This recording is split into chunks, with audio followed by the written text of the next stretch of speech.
जय जिनेन्द्र। आज हम भक्तांबर स्तोत्र के इस क्रम में 11वें नंबर के श्लोक का उच्चारण और इसका भावार्थ देखेंगे। तो पहले इसका उच्चारण करते हैं। दृष्ट्वा भवन्तमनिमेषविलोकनीयं नान्यत्र तु समुपयाति जनस्य चक्षुः पीत्वा पयः शशिकरद्युतिदुग्धसिन्धुः क्षारं जलं जलनिधि रसितुं कहा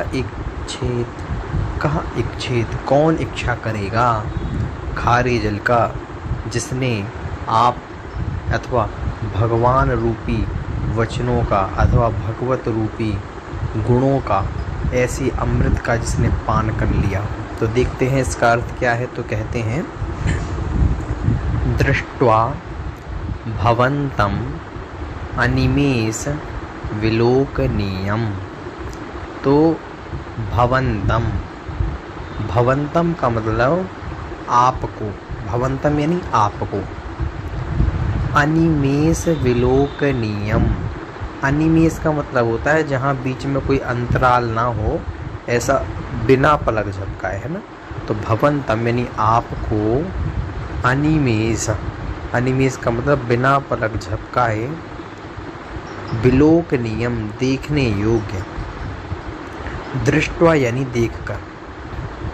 अर्थ क्या हुआ? अर्थ ये हुआ बिना पलक झपकाए देखने योग्य आपको, दृष्ट्वा यानी देखकर, है ना। तो भवन्तम अनिमेष विलोकनीयम दृष्ट्वा, बिना पलक झपकाए देखने योग्य, विलोकनीयम यानी देखने योग्य, भवन्तम आपको, दृष्ट्वा यानी देखकर, नान्यत्र ना अन्यत्र यानी अन्य कहीं भी, तोषम यानी संतोष को, उपयाति यानी प्राप्त होती है, जनस्य चक्षुः, जनस्य चक्षु यानी मनुष्य के नेत्र, यानी भगवान आप जो बिना पलक झपकाए देखने योग्य हैं, आपको अगर कोई देख ले एक बार, फिर ना अन्यत्र, फिर कहीं अन्य स्थान पर उसकी जो चक्षु है, जो नेत्र हैं, वो कहीं भी तोषम उपयाति ना, यानी वो कहीं भी संतोष को प्राप्त नहीं होंगे, यानी उसका मन नहीं भरेगा। कहीं भी देखे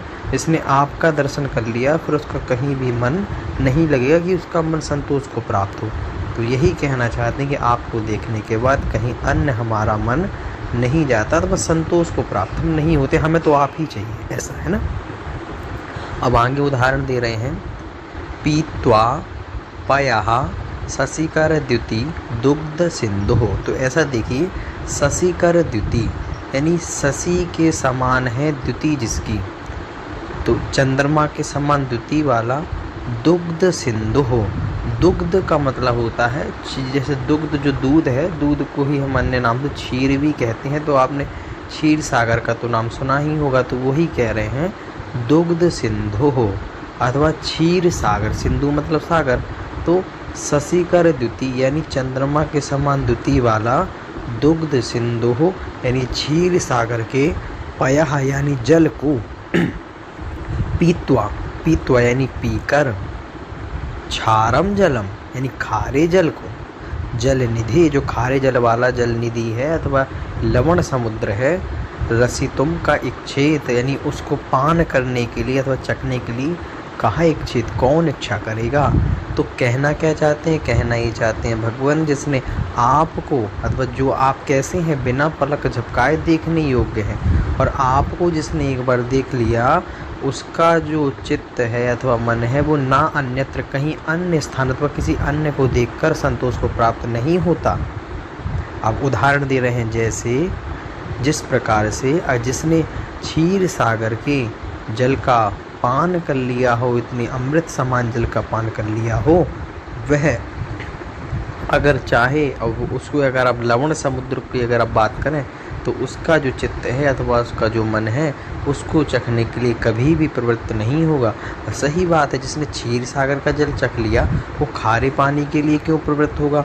उसी प्रकार से भगवान, मैंने आपका दर्शन कर लिया, मेरा मन चित्त कहीं अन्य स्थान को प्राप्त नहीं होगा अथवा प्राप्त की मैं उसको देख के संतोष को प्राप्त हो जाऊं। तो इस प्रकार से इसका ये अर्थ है। इसका भावार्थ देखिए, हे वीतरागी देव, आपके दर्शन करके जो आत्म सुख मिलता है वह अन्य देवी देवताओं के देखने पर नहीं, सच है क्षीर सागर के मधुर जलपान करने पर जो सुख मिलता है वह लवण समुद्र के खारे पानी पीने पर नहीं मिलता। तो इस प्रकार इसका भावार्थ हुआ। सभी को जय जिनेंद्र।